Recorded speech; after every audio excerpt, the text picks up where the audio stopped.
तुम्ही पाहू शकता आपले तेल बनवून झालेले आहे. या तेलाने केस अकाली पांढरे होणे, केस गळणे, केसात चाळी लागणे, कोंडा होणे, केसांची वाढ न होणे, केसामध्ये लिखा होणे या सर्व समस्या दूर होतात व केस लांब सडक व काळे होतात. नमस्कार, मी राणी. तुम्हा सर्वांचे माझ्या चॅनलमध्ये खूप खूप मनापासून स्वागत. तर मी आज तुम्हाला हे तेल कसं बनवायचं, कसं केसावरती लावायचं, तसेच केस धुतल्यानंतर काय काळजी घ्यायची याची डिटेल माहिती सांगणार आहे. तर संपूर्ण माहिती जाणून घेण्यासाठी व्हिडिओ शेवटपर्यंत पहा, कारण मी व्हिडिओच्या शेवटी काही महत्त्वाच्या टिप्स सांगणार आहे ज्याने तुम्हाला 100% फायदा होईल. चला तर मग व्हिडिओला सुरुवात करूया. हे तेल बनवण्यासाठी लागणारे साहित्य. तर या ठिकाणी मी मुठभर कढीपत्ता घेतला आहे, खोबरेल तेल, थोडासा अद्रकचा तुकडा, कलौंजी आणि 1 चमचा मेथी दाणे.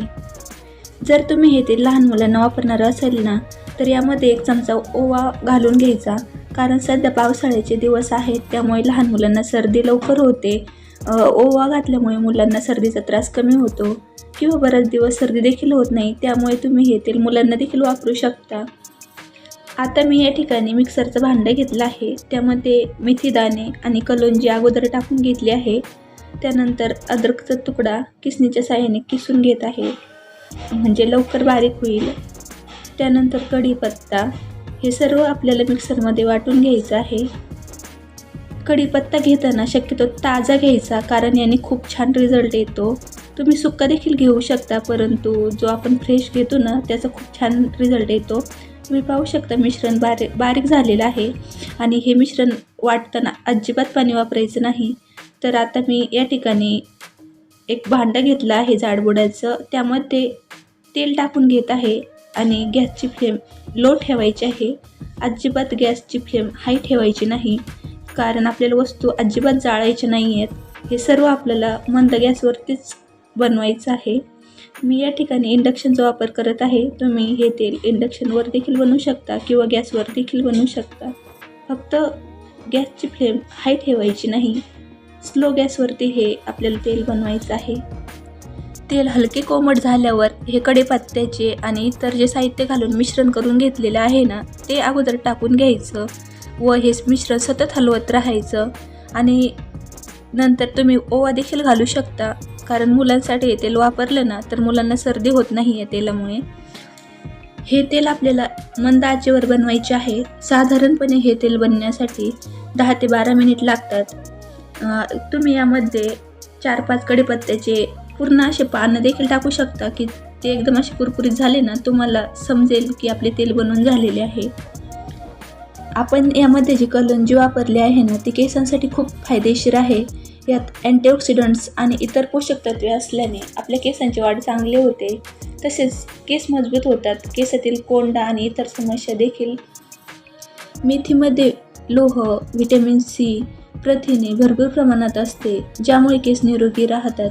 केस गळती कमी होते, केसांची वाढ सुधारते, केसातील कोंडा कमी होतो आणि केस चमकदार होतात. केसांना कंडिशन देखील मेथी दाणे करतात. केसांची वाढ न होण्यामागचे सर्वात मोठे कारण म्हणजे केसातील कोंडा आहे.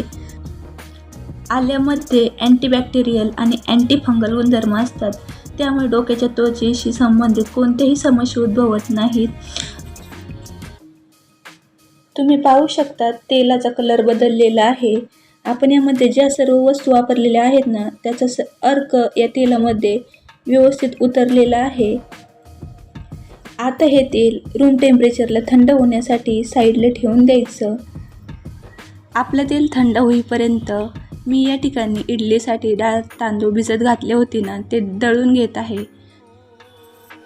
तुम्हाला जो हा 8 ते 10 मिनिटांचा व्हिडिओ दिसतो ना त्यामध्ये खूप सारी मेहनत असते. तुम्हाला जर व्हिडिओ उपयोगी वाटत असेल ना तर प्लीज व्हिडिओला लाईक करा. तुमच्या एका लाईकमुळे असे छान छान व्हिडिओ तुमच्यासाठी बनवायला एक प्रेरणा भेटते. तर हे आपलं तेल रूम टेम्परेचरला थंड झालेलं आहे. तर हे आता एका स्वच्छ कापडाच्या सहाय्याने गाळून घ्यायचं आहे. तुम्ही हे तेल जास्त क्वांटिटीमध्ये देखील बनवून ठेवू शकता, कारण याचा कुठलाही साईड इफेक्ट होत नाही आणि हे तेल लवकर खराब देखील होत नाही. 2 ते 3 महिने हे तेल तुम्ही आरामात वापरू शकता. मी अगोदरच तेल बनवून ठेवलेले आहे, त्यामुळे तुम्हाला दाखवण्यासाठी थोडेसेच तेल बनवत आहे. तुम्ही पाहू शकता आपले तेल गाळून झाले.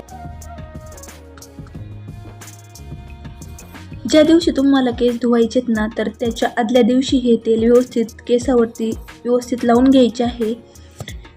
किंवा तुम्हाला जर वेळ नसेल तर कमीत कमी 2 ते 3 तास तुम्ही केसावरती हे तेल लावून ठेवा आणि मग त्यानंतरच हेअर वॉश करा. केसांना तेल लावण्यापूर्वी केस व्यवस्थित विंचरून घ्यायचे आहेत. केसातील गुंता काढून घ्यायचा आहे आणि मग त्यानंतरच हे तेल केसांना लावायचे आहे. तर मी या ठिकाणी केसातील गुंता काढून घेतला आहे आणि केस 2 भागामध्ये डिवाइड केलेले आहेत. हे तेल तुम्ही कापसाच्या साहाय्याने किंवा बोटांच्या साहाय्याने देखील लावू शकता. संपूर्ण एरियावरती तेल व्यवस्थित लावून घ्यायचं आहे आणि त्यानंतर तेल लावून झाल्याच्या नंतर हलक्या हाताने मसाज करून घ्यायचे आहे. केसांना तेल लावण्यापूर्वी ते हलकं कोमट करून घ्यायचं आहे.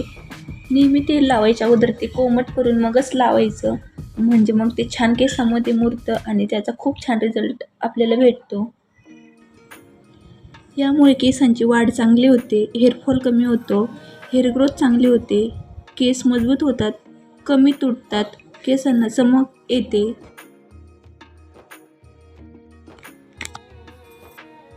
स्काल्पवरती सर्व एरियावर हे तेल व्यवस्थित लावून घ्यायचं आहे.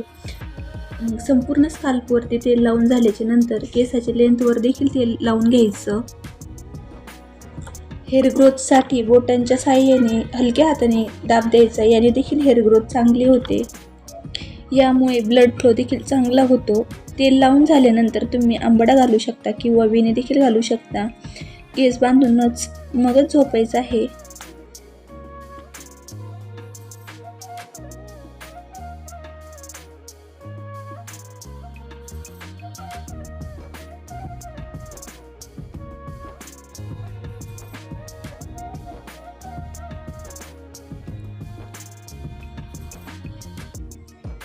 रात्रभर मी हे तेल असेच केसावरती लावून ठेवले होते आणि मग दुसऱ्या दिवशी सकाळी हेअर वॉश केलेले आहेत आणि माझे रोजची संपूर्ण कामे होईपर्यंत टॉवेल मी केसावरती असाच बांधून ठेवला होता. तुम्ही पाहू शकता माझे केस किती छान झालेले आहेत, एकदम मोकळे सुटसुटीत झालेले आहेत आणि सुकले देखील आहेत. केस सुकवण्यासाठी मी कधीही हेअर ड्रायरचा वापर करत नाही. केस विंचरताना नेहमी शेंड्यापासून विंचरायला सुरुवात करायची. शेंड्यापासून केस विंचरायला सुरुवात केली ना, तर यामुळे केस तुटत नाहीत. तुम्ही पाहू शकता माझ्या केसामध्ये अजिबात गुंता झालेला नाही आहे आणि केस पटकन विंचरून झालेले आहेत. हे तेल लावल्यामुळे माझे केस मऊ मुलायम झालेले आहेत, तसेच मोकळे सुटसुटीत देखील झालेले आहेत. आय होप हा व्हिडिओ तुम्हाला नक्की आवडला असेल. जर तुम्हाला हा व्हिडिओ आवडला असेल तर व्हिडिओला लाईक, शेअर आणि चॅनलला सबस्क्राईब नक्की करा आणि ज्यांना कोणाला या व्हिडिओची गरज असेल त्यांना लिंक शेअर करा. व्हिडिओ पाहिल्याबद्दल धन्यवाद. भेटूया पुन्हा अशाच छान व्हिडिओसोबत. तोपर्यंत बाय.